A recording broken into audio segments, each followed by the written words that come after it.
Sous le Tipeee, des entretiens de personnalités inspirantes. Retrouvez tous les épisodes sur sousletipeee.com ou bien sur votre plateforme de streaming préférée.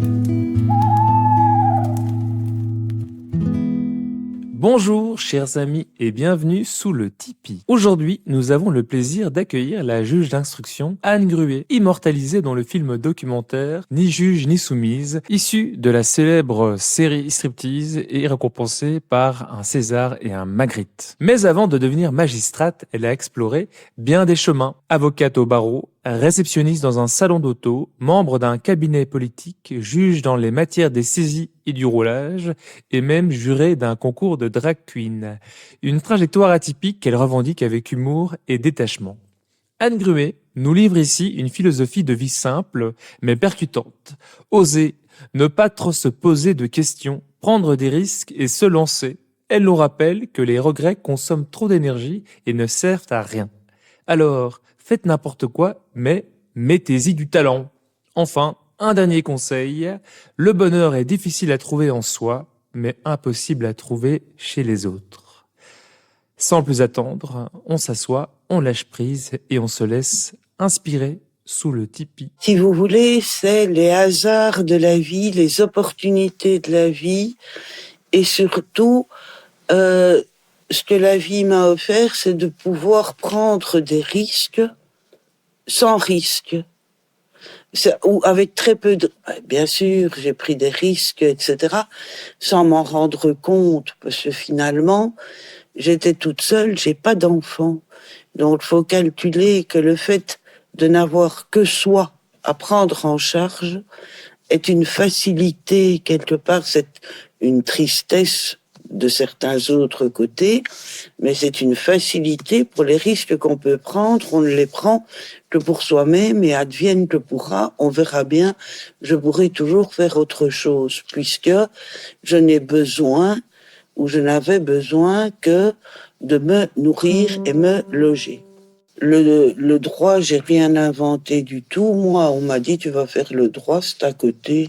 J'ai fait le droit, mais j'étais pété en sciences. Donc, j'ai fait le droit un peu. Vous savez, à l'époque, c'était en 73.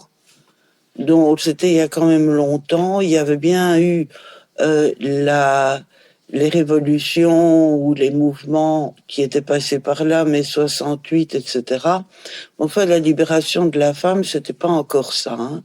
Donc, dans une famille bourgeoise comme celle dont je venais, la question se posait pas, il fallait trouver un mari. Alors, le droit, c'est pas compliqué. C'est des études où il y a quand même... j'étais à Saint-Louis, j'ai retrouvé les sapins verts de Saint-Michel, comment on les appelait, tous des fils de bonne famille. C'était tous des fils et des filles de bonne famille qui se trouvaient là, donc l'idéal, j'ai pas trouvé. Mais enfin, ça, je me suis intéressée au droit et j'ai pas trouvé de mari. Et, enfin, si j'en ai trouvé un, j'ai quitté assez rapidement, parce que c'était pas drôle. Et donc, de nouveau, enfin, je me suis retrouvée, j'ai terminé mes études à 22 ans. Et puis alors, oui, c'est ça. Et puis, j'ai eu l'occasion d'entrer D'abord, j'ai terminé les études, ce que tout le monde ne faisait pas à l'époque. Moi, je me suis pas posé de questions. Je me pose assez peu de questions, en fait.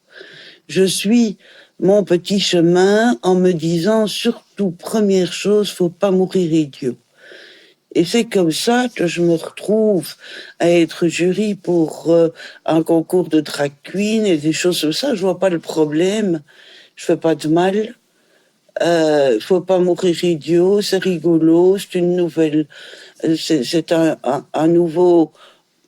Quand même encore en Belgique ou à Bruxelles, relativement à un concept extraordinaire. Donc autant faire.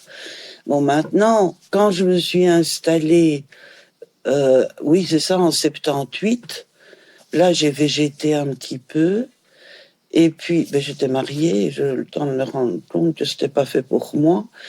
J'étais au barreau en stage, mais il faut savoir qu'à l'époque, les stages au barreau n'étaient pas rémunérés. Donc, vous alliez mettre votre force de travail au service de quelqu'un qui vous enseignait son métier, mais qui ne vous rémunérait pas. C'était, pour moi, plus ou moins possible, parce que j'avais un mari qui rapportait, qui était chercheur, qui était assistant à l'UNIF, un truc pareil, et qui ramenait ce dont nous avions besoin. Donc ça m'a permis de gratuitement faire mon écolage. Et puis alors de recevoir un petit chèque de temps en temps et des choses pareilles qui m'a bien aidé. Et puis alors je l'ai quitté en emmenant ma force de travail, c'était tout, hein. J'ai fait des trucs comme ça à l'époque. J'étais réceptionniste dans un salon d'auto et des choses pareilles. Ah oui, pour voir un peu. D'abord pour gagner un peu d'argent. Et puis, mais surtout pour voir un peu ce que c'était. Je peux vous dire que réceptionniste dans un salon de quelque chose, c'est très dur pour les pieds. Vous vous rendez pas compte parce que je me souviens d'une fois, c'est un souvenir que j'ai gardé. J'avais les pieds, on est sur du tapis plein avec des hauts talons. Maintenant, ça se fait plus, mais à l'époque, il fallait mettre des hauts talons. Sur du tapis plein, vous avez les pieds brûlants à la fin de la journée, hein. Donc on défilait toutes aux toilettes pour aller foutre les pieds en dessous du robinet. Ce que je fais. Et là, je dis à la madame, je peux, vous en faites pas, mademoiselle, hein, tout le monde fait ça. Donc vraiment, j'ai appris et j'ai beaucoup de respect. Ça m'apprend à avoir pas mal de respect pour d'autres métiers comme ça qui sont pas évidents. On ne pense pas. Si je vous avais dit réceptionniste dans un salon, vous auriez jamais pensé la douleur qu'on a aux pieds, quoi. Et donc connaître quelque chose, à toujours apprendre. Je suis quelqu'un de curieux, je pense. Donc, quand je vois une porte ouverte, par exemple, c'était près du palais de justice, j'ai visité comme ça, dans des maisons en réfection dans la rue du Grand Cerf, et j'ai été visiter une des maisons qu'on visite aujourd'hui par Voir et Dire Bruxelles, etc. Et donc, j'ai poussé la porte, j'ai dit, je te dérange pas? Non, madame, non. Vous pouvez pas, mais enfin, vous pouvez toujours jeter un coup d'œil. Et des choses pareilles. Donc, je crois qu'il faut pas hésiter à pousser les portes, à faire autre chose, à sortir de sa zone de confort. C'est un risque, hein, que vous prenez. Parce qu'alors, donc, j'ai fait le barreau. Et puis, à un certain moment, je me suis dit non, hein. Et là, j'habitais, mais bon, c'était une époque aussi, c'était dans les années 80, où moi, j'ai commencé à payer le loyer d'un endroit minuscule, on est d'accord, hein, mais c'était suffisant pour mettre un lit, une demi-table, et il y avait une kitchenette, et une petite salle de bain. Et donc, c'était très, très sympathique. C'était une conciergerie, comme ça, toute petite. Et je payais au début, puis ça a augmenté, mais 6 000 francs belges. Ça fait 125 €. Non, 6 000, non, un peu plus, 150. Mais effectivement, c'était rien du tout, donc ça m'a permis, effectivement, ces circonstances économiques favorables m'ont permis d'assurer toute ma survie avec 20 000 francs belges en poche, et m'ont permis de me dire que le barreau n'était pas fait pour moi, qu'en conséquence, j'allais essayer autre chose, et d'entrer à certains moments dans un cabinet politique. Je gagnais à l'époque 1500 francs belges. Okay. Mais, problème, si je perdais la place, ou si je trouvais pas sur quoi rebondir, je me retrouvais au CPS et puis c'était tout. Mais, attention, je pouvais encore aller dormir sous les ponts. Ben oui, j'étais toute seule, j'avais pas un bébé à transporter, une famille à laquelle penser, etc. La solitude, c'est moche, mais quand on est responsable que de soi-même, ça a du bon. Hein. On me dira, oui, mais t'as eu de la chance. Non, j'ai pas eu de la chance. J'ai pris le risque de la chance, de l'idée qui passait. Voilà, c'est ce que je dis toujours. Je me suis lancée et puis on verra bien. J'ai eu de la chance en ce sens que j'ai pas eu d'enfant. Ce que la plupart des gens à l'époque considéraient comme une calamité. Il fallait s'expliquer à l'époque du pourquoi vous n'aviez pas d'enfant. Et il fallait donc baisser la tête pour dire c'est parce que ça ne va pas. Et en fait, donc d'un fait banal, qui est le fait que ça ne s'est pas mis que j'ai des enfants, j'ai dû prendre une faute sur moi. Vous comprenez ce que je veux dire? À l'époque, vous quittiez votre mari, il fallait pas question de dire écoutez, c'est parce que je m'ennuie avec, je suis désolée, c'est pas enthousiasmant, etc., etc. Pas question de dire ça, vous choquiez tout le monde, fallait une bonne raison. Aujourd'hui encore, hein, dans certains milieux, faut une bonne raison. Faut que le mari soit méchant, menaçant. Ce brave homme n'était pas tout ça, il n'y avait pas de problème.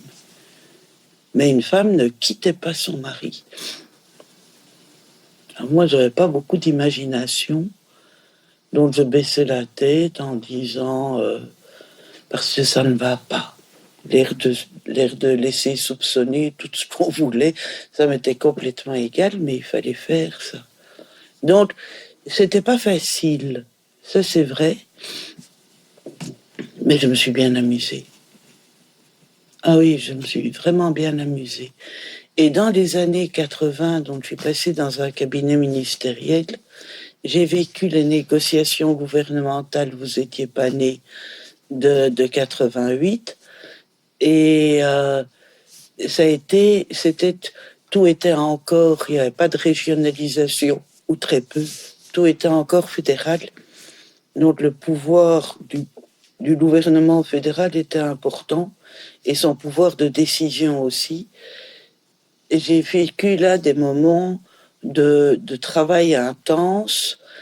Ah oui, je travaillais énormément, ça c'est vrai, mais c'était passionnant pour l'esprit. Et voilà, donc là-dessus, j'ai oublié de faire des enfants. Voilà. Et puis le temps était passé, et puis c'était fini. C'est pas un choix que j'ai fait, ça c'est mis comme ça. Mais je regrette rien, parce que je regrette jamais rien. Ça prend de l'énergie, ça sert à rien. Et puis après, je suis passée dans la magistrature. Mais il faut savoir qu'à l'époque, la magistrature, c'était des nominations politiques. Donc moi, j'étais dans un cabinet ministériel, je participais aux négociations gouvernementales, j'avais énormément travaillé. Et j'ai demandé à passer dans la magistrature, et ça a été vite fait. Mais bon, effectivement, j'ai pas passé d'examen. Là, j'ai fait du roulage pendant 1 an. C'est pas passionnant le roulage, hein, le feu rouge, le feu vert, priorité de 3, peut-être on n'a rien à foutre. À moi en tous les cas. Mais j'étais équipée avec des petites voitures, je regardais ça et finalement, je m'y suis intéressée et je trouvais que c'était intéressant. Je me souviens une fois, c'était formidable, c'était pendant ces fameuses négociations gouvernementales d'il y a 35 ans. On était à Val-Duchesse, c'est là où les ministres, où les chefs se réunissent. Et ça, franchement, c'est un truc que j'ai regretté. Parce que vous aviez tous les présidents de parti, tous des hommes, avec leurs conseillers, tous des hommes, autour de la table ovale à discuter. D'accord? Pour savoir prochain gouvernement, etc. Et sur une petite table à côté, il y avait un expert, entre guillemets, c'était moi, la seule femme. Et j'aurais dû me lever et dire, écoutez, non, c'est gentil, mais je m'assois à la même table que tout le monde, ou je m'assois pas, ou je fous le temps, quoi. Le champagne, je sais ouvrir, hein. Ah ouais. Ça, j'ai pas, mais c'est ce genre de truc. Moi, je bois du... Ah ben tiens, il est ouvert, c'est pas compliqué. Je comprends pourquoi il est ouvert, c'est un... Ah oui, celui-là, c'est plus facile.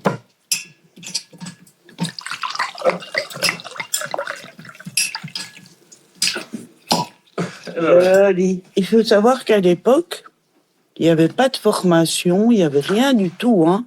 Donc vous étiez lancé d'un point à l'autre, au troisième, comme ça, selon les nécessités du tribunal, uniquement discutées par le président décidé par le président du tribunal. Donc on mettait office les jeunes au roulage, parce qu'ils étaient 3, c'était pour un petit apprentissage, je suppose. Et puis alors le président du tribunal a décidé de me mettre aux saisies. Donc j'ai fait juge des saisies pendant 3 ans. C'est quelque chose de très très intéressant, c'est un très beau droit qui s'apparente à la mathématique platonicienne. Je trouvais que c'était extraordinaire, 1, 2, 3. Et on continue comme ça. Et avec un pouvoir important, ça c'est vrai, le pouvoir de dire, voilà, je vous saisis tout, quoi. Et à ce moment-là, il y avait un article dans le droit des saisies pour dire qu'on pouvait tout saisir chez quelqu'un, le priver de tout, en lui laissant une table, une chaise, et c'est tout. Et puis alors je me souviens, il a été publié à l'époque, j'étais très fière, d'un jugement où, comme je vous disais, ça me permettait, mes expériences de la vie politique me permettaient d'avoir un peu plus de recul, probablement.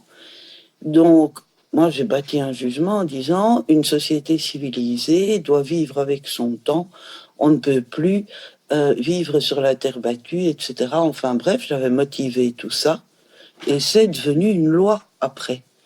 C'est des détails qui ne sont connus que par moi, enfin, ou par ceux qui ont publié les décisions, etc.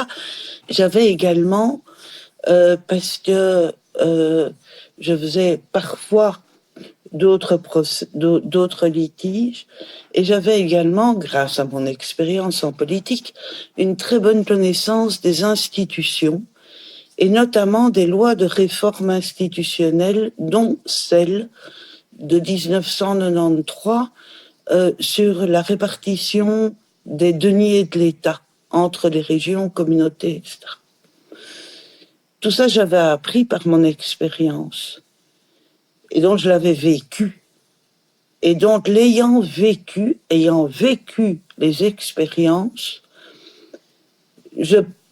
j'estime que j'avais, les gens n'y comprenaient rien.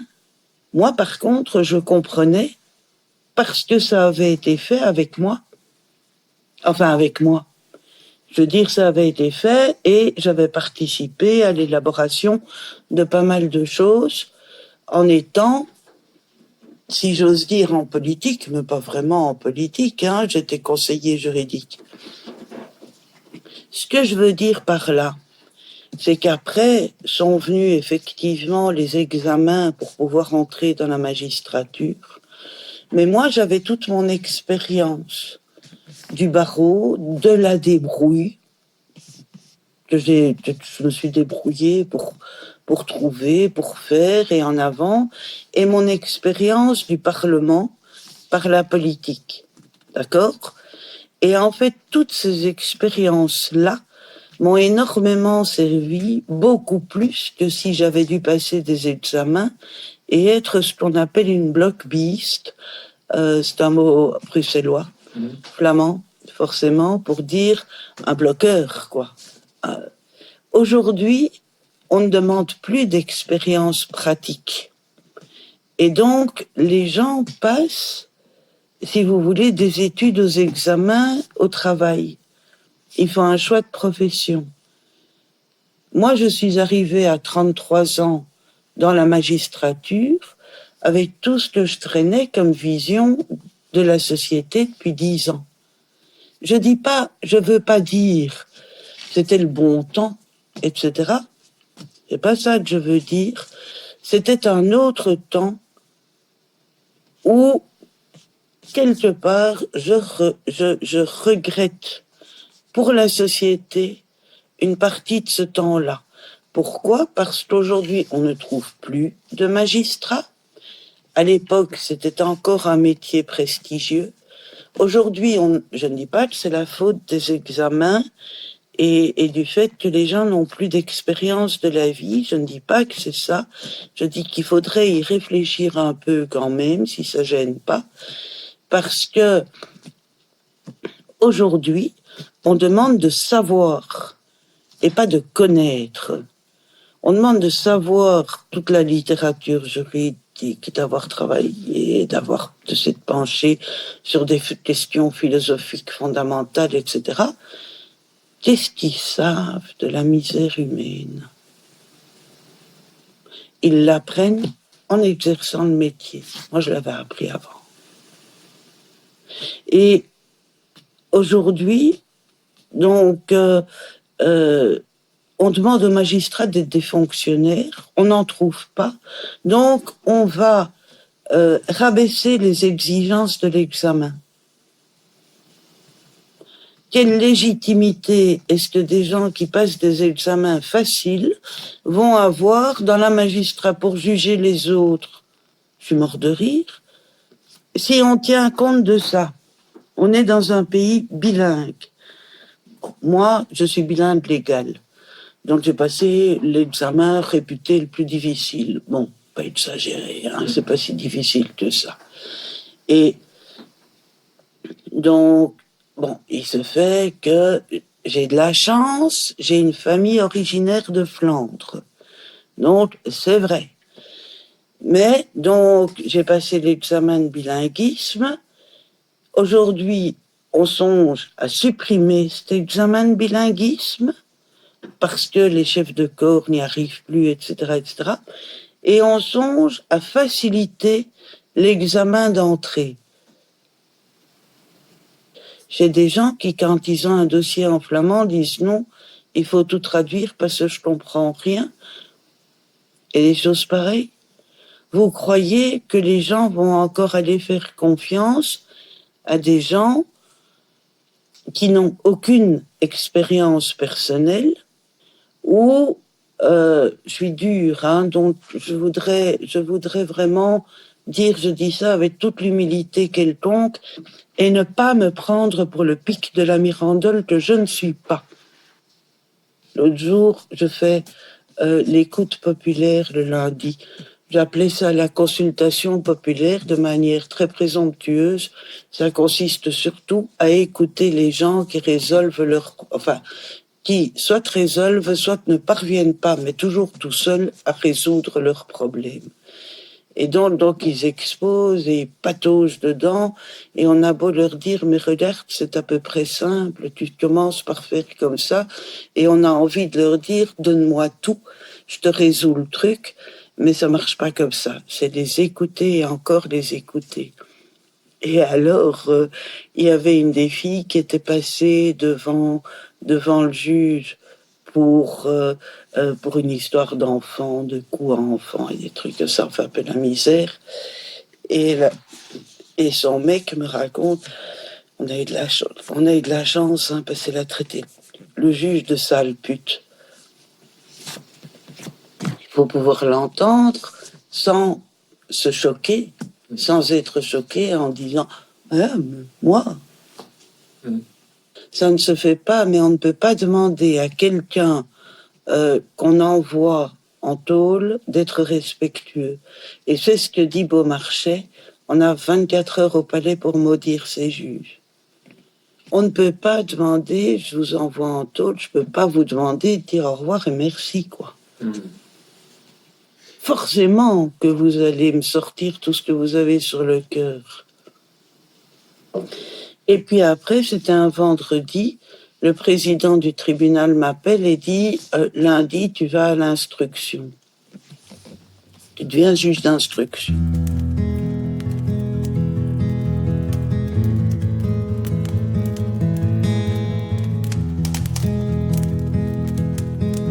Sous le Tipi, un podcast d'Arnaud de Guélingue.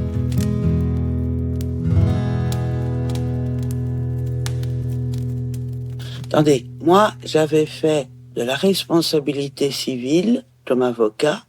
J'avais fait du droit administratif et institutionnel quand j'étais conseiller juridique politique. J'avais fait du droit judiciaire et du droit pénal. Je savais même pas ce que c'était. C'est affreux. Pendant tout le week-end, un peu, vous avez déjà passé des examens comme ça. Pendant tout le week-end, je relis la loi sur la détention. Enfin non, je la relis pas. Je lis la loi sur la détention préventive. Je comprends rien. Ça n'entrait pas. J'étais paniquée. Le lundi, j'arrive tranquille à 8h30. Je dis bonjour, voilà. Ah, t'as audience à 11h, qu'on me dit. Je dis pardon. Et j'étais là, que ça, c'était une affaire d'un monsieur Georges, je crois qu'il s'appelait, et qui était proxo. Et je vais vous dire, je voyais même pas le problème, moi, ou à peu près, quoi. Bon. Et je devais défendre un mandat d'arrêt que j'avais jamais lu, ou à peu près. Enfin si, j'avais regardé, mais j'avais rien compris, évidemment. Donc on n'avait aucune formation pour rien. Aujourd'hui, si vous voulez devenir juge d'instruction, ou si on veut vous nommer comme juge d'instruction, il y a 36 000 trucs à faire pour apprendre ceci, apprendre cela. Moi, j'ai appris sur le tas. Pas été plus mauvaise qu'une autre, à mon avis, à apprendre sur le tas. Oui, je me souviens de ce type. Et bleu, j'ai dit ce qu'on m'avait dit de dire. Et puis j'ai laissé faire les autres. Et puis je me suis posé la question de savoir pourquoi ce pauvre mec était en tôle. Et il restait. Je me suis jetée à l'eau en me disant, je vais commencer par ranger les dossiers dans l'armoire et les lire. Et puis voilà. Et puis trouver, je me suis avec un peu d'imagination, ça va aller, hein. Peu de bon sens et un peu d'imagination. Il faut de l'imagination surtout. Avoir des idées. Et ça, malheureusement, les bouquins ne vous l'apprennent pas. D'abord, ne jamais se prendre pour le roi. On n'est pas le roi, on fait des erreurs. Ça, c'est une chose. Et donc, c'est pas rester humble, hein. Je ne supporte pas l'humilité. Elle est souvent fausse, c'est souvent une façade. Non, ça, pas question. Mais simplement, vous savez, il y a un truc qui m'a terriblement frappé à l'époque. Je suis arrivée, tout au début, quand j'étais avocat, je suis arrivée pour quémander un stage chez un ancien bâtonnier. Et puis cet ancien bâtonnier se méprend et croit que je viens pour une consultation. Il est derrière son bureau, je suis dans son bureau. Puis il comprend que je viens pour solliciter un stage. Automatiquement, il a changé de place, il s'est mis, puisque j'étais déjà avocate, j'étais un confrère, enfin une consoeur, il est venu s'installer à côté de moi pour m'écouter. Se mettre. Donc ça m'a toujours servi, c'est un chouette type, il est mort, forcément, mais toujours se mettre à la portée des gens, se mettre à la bonne place. Ne pas, je ne dis pas que je me mets à côté des clients quand j'ai une conversation avec eux sur des faits qu'on leur reproche. Si j'ai une conversation avec eux, je me rapprocherai d'eux. Ça, c'est sûr. Si le moment est moins formel, mais plus humain, je me rapprocherai d'eux. Mais sinon, mais toujours essayer de se mettre à la bonne place. Se mettre à la bonne portée. Ça, c'est une chose. Une deuxième chose, essentielle, me paraît-il, jamais de mépris. Et pas question qu'on mette quelqu'un dans un coin d'un autre côté de la pièce, comme moi, ça m'est arrivé. C'était pas du mépris, hein, c'était simplement, personne n'y avait pensé, et puis voilà. Et moi non plus. Mais Donc, ne jamais manquer de respect à quelqu'un. Jamais. Parce que on meurt de ça, on tue comme ça. Si vous manquez de respect à quelqu'un, vous pouvez le tuer. Donc ça ne va pas, on ne dit pas à quelqu'un, t'es sale et mal habillé, hein. Éloigne-toi, tu sens mauvais. Des trucs pareils, ça va pas, hein. Ou l'asseoir sur une chaise volontairement plus basse. On ne fait pas usage de ça. Alors, donc ça c'est un deuxième principe aussi. Un troisième, donc se mettre à la portée de, ne jamais mépriser ou manquer de respect. C'est la première chose que je demande. Je me souviens, c'était il y a 3 mois, c'était rigolo, ou il y a 2 mois, je ne sais plus. Il y avait le festival des droits et libertés sur les prisons. On m'avait demandé de raconter le combat qu'on a mené à l'époque pour la prison, contre la prison de Aachen. Je vous parle d'il y a près de 10 ans. Et le combat, ce qu'on m'a demandé de témoigner, c'était il y a 2 mois. Donc je vais là, dans un petit salon d'étudiants, c'était une jeune étudiante qui prenait les vidéos, et il y avait quelqu'un qui me suivait. « Madame Gruet, vous êtes là ?» Je dis « Oui. » « Vous vous souvenez de moi ?» Je dis « Oui, votre tête me dit quelque chose. » Puis il me rappelle, en 2 mots. Ça va, paf, j'étais sur la même longueur d'onde, je me souviens. Et bon, on est allé sur la terrasse boire un verre d'eau en attendant son tour pour discuter, etc. La seule chose que je lui ai demandé à ce type, c'est « Est-ce que je vous aurais manqué de respect ?» Il me dit « Non, pas du tout, pas de problème, etc. Je vous ai rencontré au bon moment. » Ça fait du baume au cœur, ça fait du bien. Je l'avais foutu en tôle, hein, by the way. Mais sans manquer de respect. Toujours, si on fout quelqu'un, enfin si on place quelqu'un sous mandat d'arrêt, si on fout quelqu'un en tôle, toujours le lui dire soi-même. Je prends la décision, je te la donne. Ça effraie tout le monde, la vision d'un cadavre en disant « Mon Dieu, mon Dieu, mon Dieu ». Et avec des blessures et des trucs pareils. Une chose à savoir, c'est que quand vous arrivez, quand le juge d'instruction arrive, le cadavre, il est mort. Donc il ne souffre plus. Et autant la souffrance de quelqu'un peut m'émouvoir, autant la fin de cette souffrance, c'est-à-dire la mort, va non pas me laisser de marbre, mais ne va pas me faire monter les larmes aux yeux. Vous comprenez ? Une chose. Deuxième chose, quand le juge d'instruction arrive sur les lieux d'un mort, il n'est pas surpris. C'est pas comme le premier policier qui entre pour voir si quelqu'un a besoin d'aide. Il n'est pas surpris, il sait qu'il y a un mort. Donc, il s'attend à la scène. D'accord ? Troisième chose, le juge d'instruction n'arrive pas tout seul pour découvrir le cadavre. Il y a déjà des policiers sur place qui commencent les investigations. Donc, quand le juge d'instruction arrive, il n'est pas seul face à la mort. Il y a là 3 ou 4 personnes qui sont avec lui pour examiner la situation.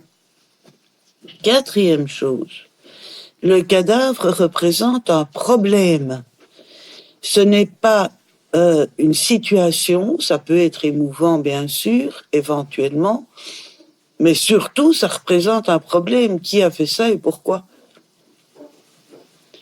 Donc, vous voyez, Philippe Boxeau, qui est médecin légiste à Liège, a écrit un livre sur faire parler les morts. Je ne l'ai pas lu. Oh, pardon, Philippe. Je ne l'ai pas acheté non plus. Mais enfin, je compte. Faire parler les morts, mais c'est exactement, c'est ça. Et vous ne pouvez pas faire parler un mort si vous avez la tête remplie d'émotions. D'abord, vous découvrez le cadavre. 2, vous faites tout ce qui est possible pour aller à l'autopsie du cadavre. C'est important parce que c'est ce qui va, tout ce qui est possible. Donc, je veux dire, faut voir le timing, etc., évidemment. Mais l'autopsie va vous permettre de visionner la manière dont les coups ont été éventuellement portés. D'accord? Et c'est important parce que ça vous met avec un élément de plus face au suspect. Il ne faut pas qu'il vienne vous raconter n'importe quoi, puisque vous avez vu et mis le doigt dans les plaies, comme saint Thomas, celle du Christ. Vous avez déjà 2 chapitres de l'histoire. C'est-à-dire, vous avez souvent un 3e chapitre, donc le mort, qui sait, il est mort. 2, les plaies dont il est mort, où sont-elles, qu'en est-il? 3, pourquoi on a pris le suspect, celui-là. 3 chapitres qui font que, 1, il y a une réalité des faits pour les 2 premiers, et il y a une réalité des personnes pour le 3e. Vous arrivez avec ça devant le suspect. Il faut savoir que le suspect, souvent, il est arrêté depuis 24 heures. On peut estimer cette moyenne, puisque le temps de garde à vue a changé de 24 en 48 heures. Il y a, je sais plus, quelques années, mais je sais plus quand. Donc, on sait que ce suspect, souvent, il est déjà maqué quelque part par le cachot et par les premières auditions. Donc, ce que vous voyez arriver devant vous n'est pas, oui, pourrait être une personne dangereuse, mais ce suspect est épuisé également par son crime souvent. Donc, cette décharge de violence qui fait que vous tuez quelqu'un, sauf si vous êtes un bon tueur à gages, c'est une décharge d'adrénaline importante. Donc vous êtes déjà, je vais pas dire fatigué, parce que les gens vont pas comprendre le mot, mais vous êtes déjà un peu abruti par ce que vous avez fait, et par les conséquences éventuelles qui vous sont pas apparues tout de suite, etc., etc. Je parle d'un meurtre, et pas d'un assassinat qui est chose bien calculée. Et donc, ce que vous avez, la personne que vous avez devant vous, elle est dans une phase de elle décompense, non pas psychologiquement, mais physiquement. Voilà. Donc, quoi, quel danger? Ceux que j'ai vus dangereux, effectivement, qui m'ont menacé d'une lame de rasoir qu'ils avaient gardée sur eux. Qui m'ont menacé des pieds d'une chaise et des trucs comme ça, c'est pas du tout ce profil-là. Tout le monde ne peut pas devenir un escroc, mais tout le monde peut devenir un meurtrier. Meurtrier, j'ai pas dit un assassin. Un criminel, oui.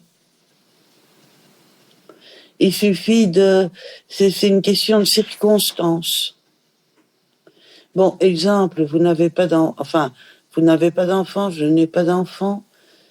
Imaginez-vous quelqu'un qui torture ou qui abuse d'un enfant, un petit truc que vous faites pouet sur son ventre et qui éclate de rire. Vous voyez ce genre de petit chérubin. Quelqu'un qui en abuse devant vous, vous le tuez. Enfin, vous le tuez. Je ne sais pas si on a la force de le tuer, mais en tous les cas, l'envie meurtrière, et si le meurtre arrive, elle est solide. Hein. Dépend des circonstances. Ici, je vous ai pris un truc énorme, mais je pense que n'importe qui réagirait avec l'envie meurtrière. Ben, l'être humain, c'est l'être humain, il réagit avec son passé, ses problèmes, tout son vécu, toutes ses envies, toutes ses frustrations logiques, son environnement.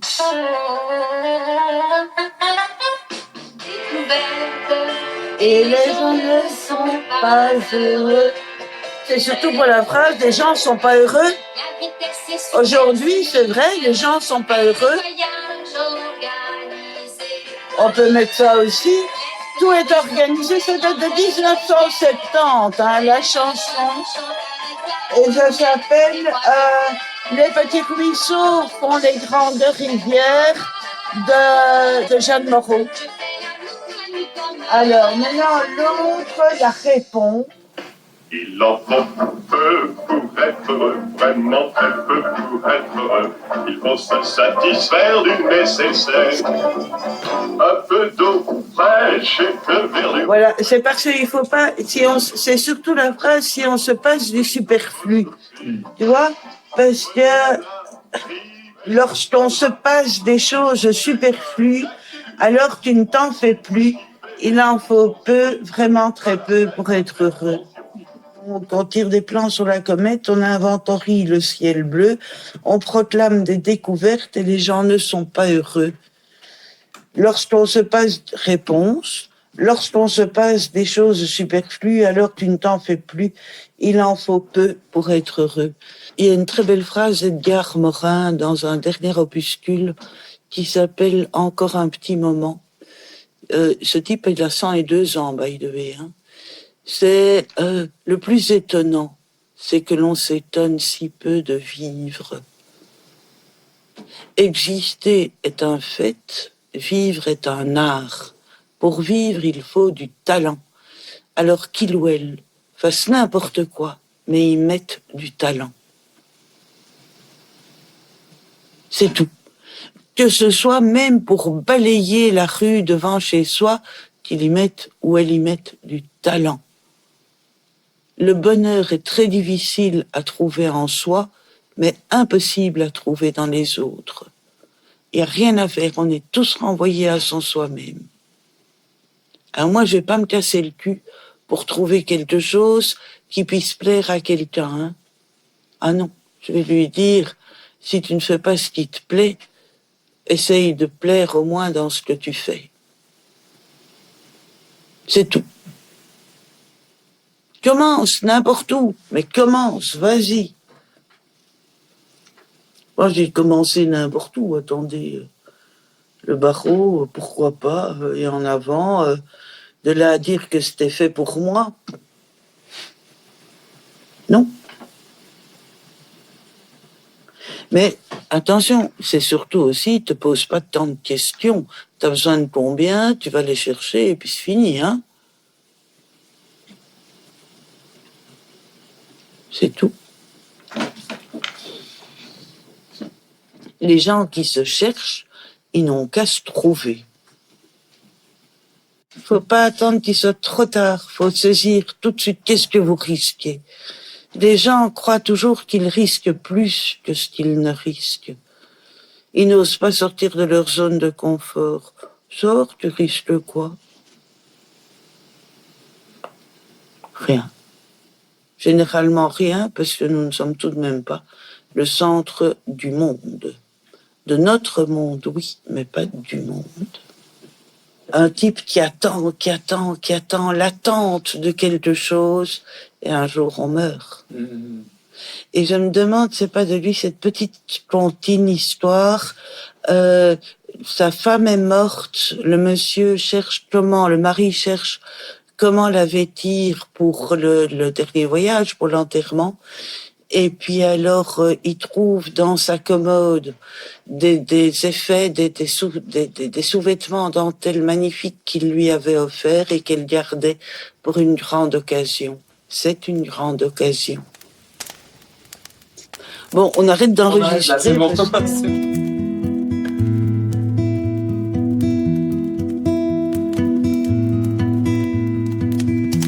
Sous le Tipeee, c'est fini pour aujourd'hui. Écoutez tous les épisodes sur souletipeee.com ou bien sur votre plateforme préférée. À bientôt pour d'autres entretiens inspirants.